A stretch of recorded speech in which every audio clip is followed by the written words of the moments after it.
Guys നമ്മളപ്പോൾ puffs അന്വേഷിച്ച് വന്നതാണ്. ഇതേ ഹബീബ് ബേക്കറിന്റെ ഫ്രണ്ടിലാണ് നമ്മളിപ്പോൾ നിൽക്കുന്നത്. അവര് പപ്സില്ലെന്ന് പറഞ്ഞ് ഞങ്ങൾ എല്ലാവരും പുറത്തേക്ക് അപ്പം തന്നെ ഇറങ്ങി. അവിടെ വെജ് പപ്സ് ഉണ്ട്, പക്ഷെ ഞങ്ങൾക്ക് മുട്ട പപ്സ് തന്നെ വേണം. ആ പപ്സ് കഴിക്കാൻ വേണ്ടിയിട്ട് സിജി അത്രയും ആത്മാർത്ഥതയോടുകൂടി ഞങ്ങൾ എല്ലാവരും കൂടി വന്നതാണ്.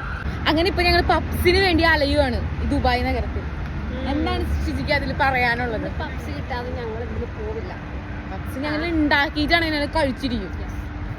പപ്സ് അന്വേഷിച്ചിട്ട് വേറെ സൂപ്പർ രാത്രി 10 മണിക്ക് പപ്സ് അന്വേഷിച്ച് നടക്കുന്ന ഇത്ര ദൂരത്തിലാണോ പപ്സ്? ഇവിടെ നിന്ന് ഞവളം വരെ നടക്കണം, പ്രാന്ത്. ഇവിടെ നിന്നും നമുക്ക് പപ്സ് കിട്ടിയില്ല. വന്നിട്ട് കിട്ടിയ പപ്സ് കിട്ടിയാ ഇല്ല. രണ്ടാമത്തെ കടയിലും വന്നു, പപ്സ് കിട്ടിയില്ല. ഇത്രയും നടന്ന് ഈ ചൂടത്ത് ഇന്ന് ഒരു കടയും കൂടി ഉണ്ട്, ലാസ്റ്റ് ആൻഡ് ഫൈനൽ. അവിടെയും കൂടി കിട്ടില്ലെങ്കിൽ തീരുമാനമായി. ശരിക്കും അങ്ങ് 3G ആയി പോയി. ഇവിടെ നിന്ന് നമുക്ക് പപ്സ് കിട്ടിയില്ല. ഇതിന് നമ്മളെന്ന് മനസ്സിലാക്കാം, പാതിരാത്രി വന്ന പപ്സ് കിട്ടില്ല. ഒളിപ്പിച്ച് വെച്ചിട്ടുണ്ടാവോ?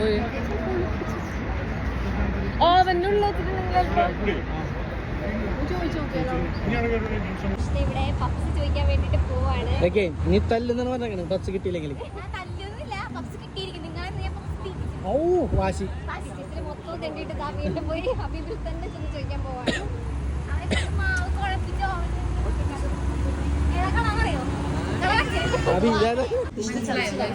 എനിക്കിവിടെ നല്ല പിടിപാടുണ്ട്. ഞാൻ ഇവരോട് ഞാൻ പറഞ്ഞപ്പോൾ എനിക്ക് 15 മിനിറ്റുള്ള പപ്സ് ഉണ്ടാക്കി തരാം. അവർ ഓൾറെഡി ഉണ്ടാക്കാൻ തുടങ്ങി. കാണമില്ലാത്തത് ചെന്ന് കെഞ്ചുന്ന കണ്ടപ്പോൾ ചോദിച്ചു.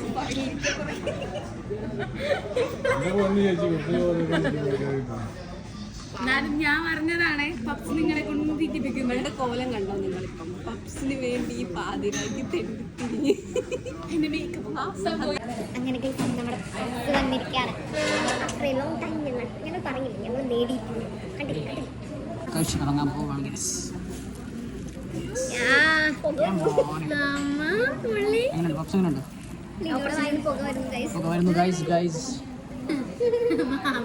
വാപ്പുള്ള ഒരു പപ്സ് തിന്നാണ് ഈ 65 കിലോ ഉള്ള മനുഷ്യൻ്റെ കടയിൽ. പപ്സ് എങ്ങനെയുണ്ട്? നീ എന്താ സർജറി ചെയ്യുന്ന? എന്റെ പപ്സ് വെയിറ്റ് ചെയ്യണം.